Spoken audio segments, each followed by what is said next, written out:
Matagumpay na isinagawa ng Mandaluyong City Police Station ang isang informative drive ukol sa tamang paggamit ng Hotline 911 para sa mga emergency calls bilang suporta sa 5 minutes response time program ng Philippine National Police. Isinagawa ang nasabing aktibidad sa International Bible Church, Barangay Plainview, Mandaluyong City, na lubos na sinuportahan ng pamalaang lungsod ng Mandaluyong City.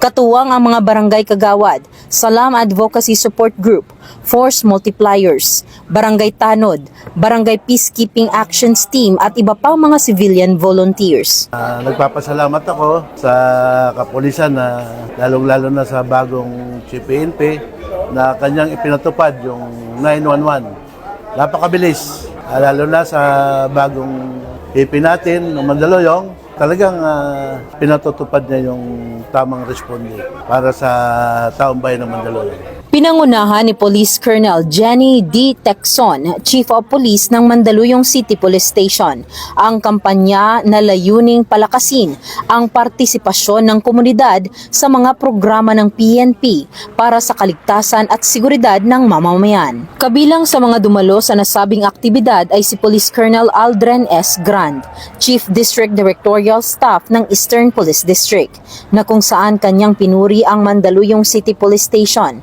sa matagumpay na pagpapatupad ng programa at sa dedikasyong ipinakita para sa kapakanan ng publiko. Ang nasabing aktibidad ay patunay na sa tulong ng lokal na pamahalaan at mga katuwang sa komunidad, posible ang mabilis, epektibo at organisadong pagtugon sa anumang emergency sa pamamagitan ng pagtawag sa 911. Pinangunahan naman ni Reverend Pastor James Lee Tika, Head Pastor IBC, ang ceremonial signing bilang simbolo ng kanyang buong suporta sa nasabing kampanya, kasama si Honorable Darwin A. Fernandez, ABC President.